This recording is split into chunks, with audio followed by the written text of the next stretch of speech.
All right, for more, let's bring in Elise Stefanik, House Republican Conference Chair. Elise, good to see you. So, we heard when Title 42 was going to be lifted, there would be 10 to 15,000 people that come across our southern border a day. We see what 15,000 people look like right here, coming in the caravan. But that's the amount that comes across the border almost every single day, every day. Is there anything that Congress can do to get the Biden administration to change policy and secure our border? Well, first of all, we need to do everything we can, and House Republicans have been doing everything we can to make sure that this president does not lift Title 42. That's one of the last remaining tools in our toolkit. And we also need to return as a nation to President Trump's very effective border policy. That's what House Republicans are focused on, and that's not what Democrats are focused on. They have done everything but speak about the border crisis. They don't want to talk about this issue. You have a president of the United States who hasn't even been to our southern border. The vast majority of the House Republicans have gone to the southern border. They've seen this as a crisis firsthand. Well, the joke of it is that Kamala Harris says we need to look at the root causes of what's bringing people from the northern triangle of Central America into the United States. But if you look at the numbers, the most number of people that are coming into the country are actually from Mexico. But then you have people from Haiti, from Asia, from India, from Russia. They're coming from all over the world because the border's open. Yes, the root cause is Joe Biden's open border policies. We know that the border security policies and building of the wall worked under President Trump. It was the most secure southern border in our nation's history. And now we're seeing the most open, porous border in our nation's history. And it doesn't just impact border communities, Sean. It impacts districts like mine in northern New York. We're seeing an increase in deaths related to fentanyl, which is flowing across our southern border. I represent Border Patrol officers on the northern border who have been transferred over and over and over again, which creates stress on their families and, frankly, leaves us with security openings on our northern border. And you're exactly right to point out these are illegal immigrants from over 100 different countries, individuals on the terror watch list, which had Congress not demanded that information, the American people would not have known that. So securing our border is a top priority for House Republicans, and it's one of the reasons why we're going to work back to win the House. You know, I've heard a number of parents talk about every state being a border state, right? And what they'll talk about is in their kids' classrooms, there's a flood of new kids coming in because their parents brought them across the border. And the schools are inundated with, new resources for language, right? But also a class size of 18 kids is now up to 30 kids because they have to fit all these new kids into the school system. And the American child's education is being impacted because of a massive flood of new migrant children in the school. It doesn't seem like America has the capability, especially at these levels, to admit all these people into the country. And who's paying for that? The hardworking American taxpayer.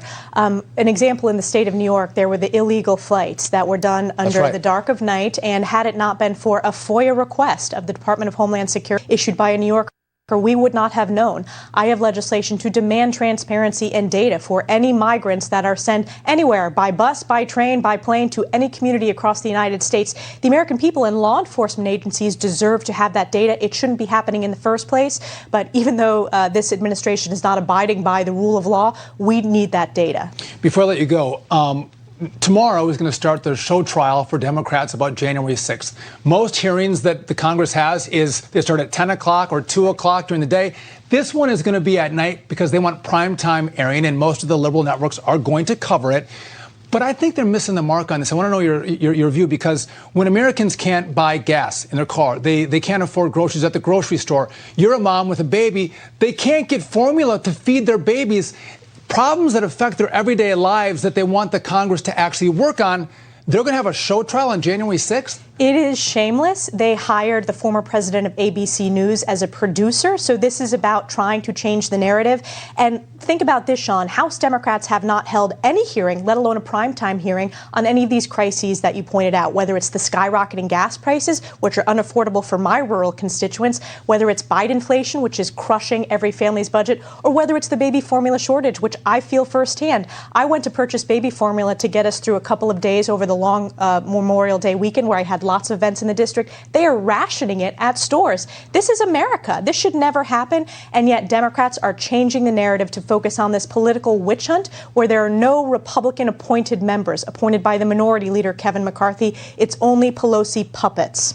You know, I've had nine kids, and feeding your baby is a really important thing. You hold it dear to your heart, and if you can't feed your baby, the stress that causes a mother and their family, and to think that, again, Democrats aren't focused on saying, you know what, we shut down a plant from the FDA that provides 40% of the baby formula into the country, and we don't have a plan to get it back and run again to get formula on the shelves so moms can buy it so they're not stressed out, is unbelievable to me. It shows that this government is completely incompetent. It's incompetent, and the FDA knew this was going to be an issue. This administration knew this was going to be an issue. My office wrote a letter in February warning of this potential shortage, and we didn't get a response from the Biden administration until May, when I started blasting this administration for their failure of leadership.